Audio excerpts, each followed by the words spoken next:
The difference between people who achieve their goals in just a quick few months versus to try for years and just continue to fail, it's not exactly what you think it is. It's not about necessarily working harder or even being smarter as a fact. Honestly, I don't even think it has anything to do with just having more resources. As a matter of fact, it is about 5 specific things that most people get completely wrong. And once you understand them, I honestly think that it makes achieving your goals kind of feel like cheating. I became a millionaire when I was 18. As of today, I do about 8 figures annually.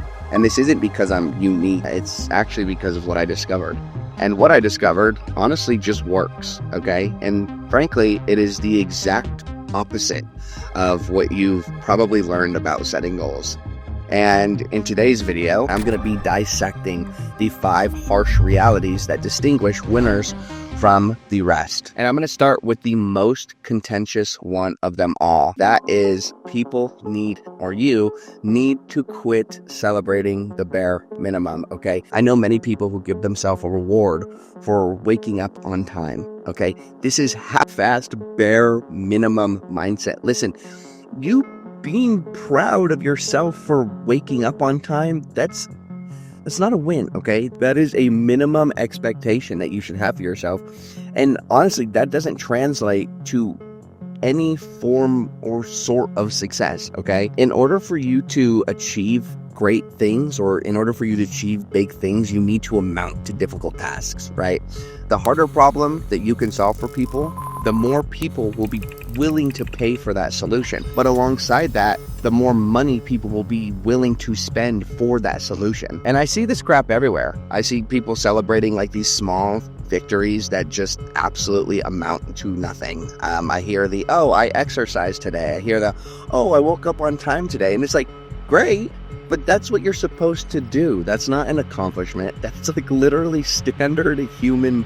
Is it achievement? I don't know if that's even achievement, but that's a standard human thing that you need to do. And if you want to reach your objectives quicker than the rest of the people, you need to entirely rewire what you perceive as a victory. A victory is sealing a deal.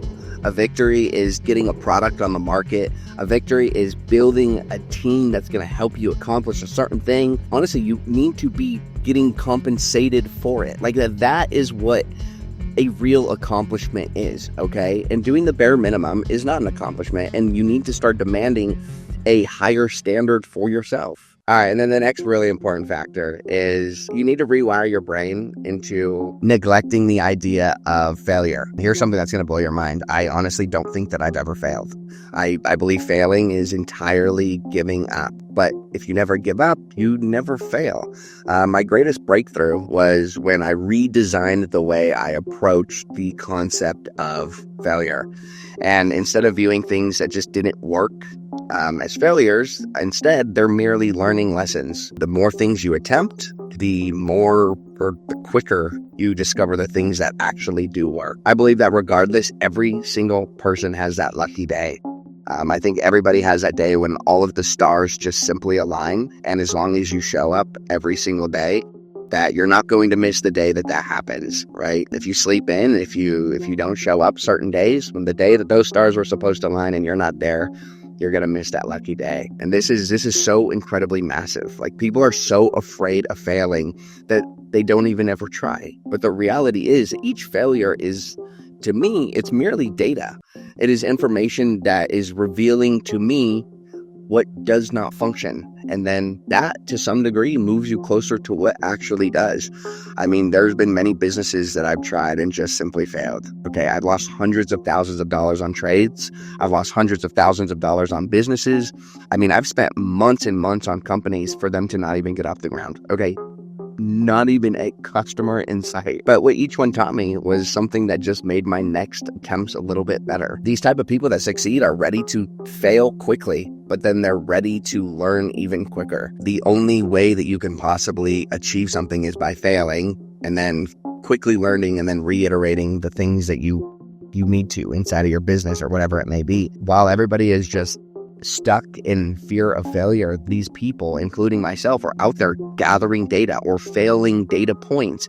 And then all that's doing is moving them closer to success. Now, the next thing I think is incredibly important is I don't think that most people are even actually ever trying. When I hear somebody say that they've been trying for years and just have never achieved a breakthrough, I'm very harsh on people. I know for a fact that you haven't been trying. You cannot try something and then just never succeed at anything, okay? It is a sign to me that that person has been putting in perhaps at maximum 25% the entire time, and that is like, that's not trying, okay? Being fully committed to something and going at it with like everything that you have, to me, it certainly ensures my success, and it certainly ensures anybody that I know's success as well. I've seriously never met anyone who's really given it their all and then just didn't succeed, right?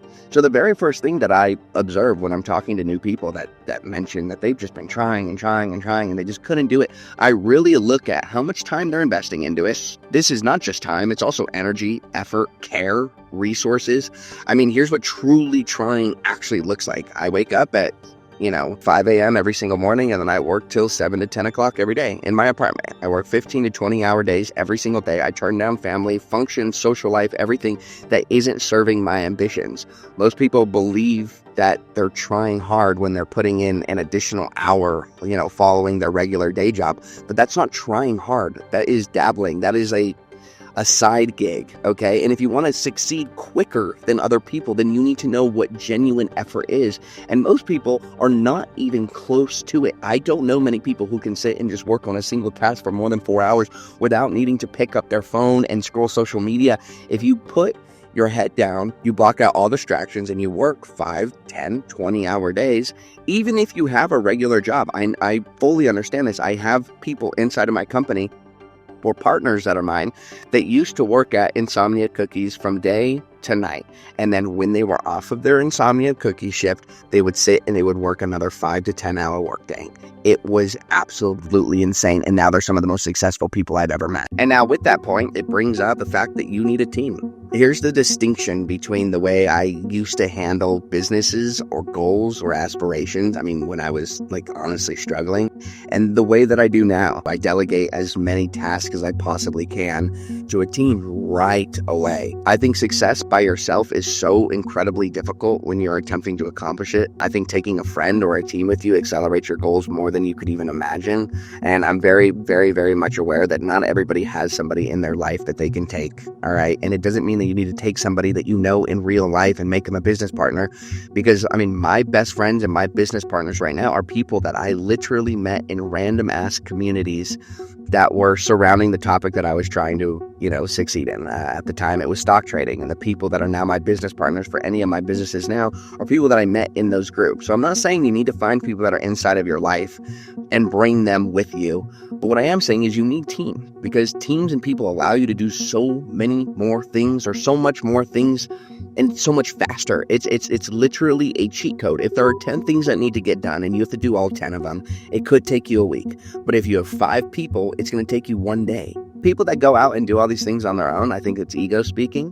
When we all know that the quickest way to reach an objective is to simply find people who are already competent at the stuff that you're terrible at, and then simply get them on your team, right? You need people who are hungry to learn, hungry for experience, hungry to be involved in just something greater.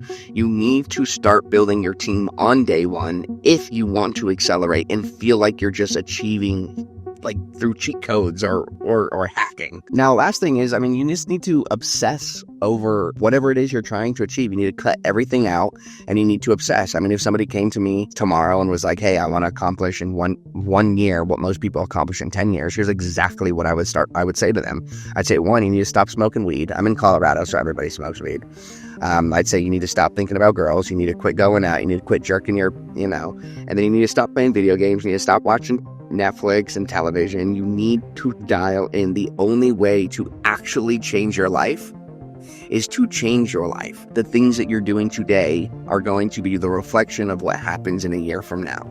And if the things that you're doing today are the same in a year from now, then you're going to be the exact same. I need you to mark down every single thing that you do on a day-to-day basis. And you need to ask yourself, is what I'm doing right now actively pushing me towards the goals that I'm trying to accomplish? And if the answer is no, then you just need to stop doing it. This year, I want you to sit and just learn and learn and learn. I want you to watch YouTube videos, courses. I want you to buy books. I want you to just learn and implement. I want you to learn and then implement.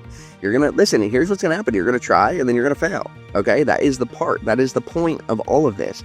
And then you're going to try, then you're going to fail, and you're going to try and you're going to fail. And you're going to do this over and over and over again, because the only way to do 10 years worth of stuff in a year is to fast track all of the stuff that people would have learned / done within that year. And the only way to do that is by removing every single thing in your life and just only obsess over that one particular thing. None of this is simple, okay? Most people aren't going to do this because it involves a lot of sacrifice. It involves saying no to everything. And they say it involves saying no to everything that feels good in the short term. But this is what I do know. I mean, even if you are going to do one of these 5 actions, you're going to see results quicker than you've ever imagined possible. If you put all 5 into action, you're going to be reaching your goals so fast, it'll feel like hacking. I mean, the decision is yours, and you can continue to do what everybody else is doing and achieve the same results, the same average results that everybody is achieving. Or you can take this next year to absolutely lock in and build the life that you actually desire. But then that leaves it with your choice. And then lastly, if you're wanting some kind of financial success, I'm going to link a video in the description that I broke down, I think like 7 or 10 different business models and identified just which one is the best possible business model for you to make money online in 2025. And if that's something that interests you, I would love to see you over there on that video. But other than that, have a good one.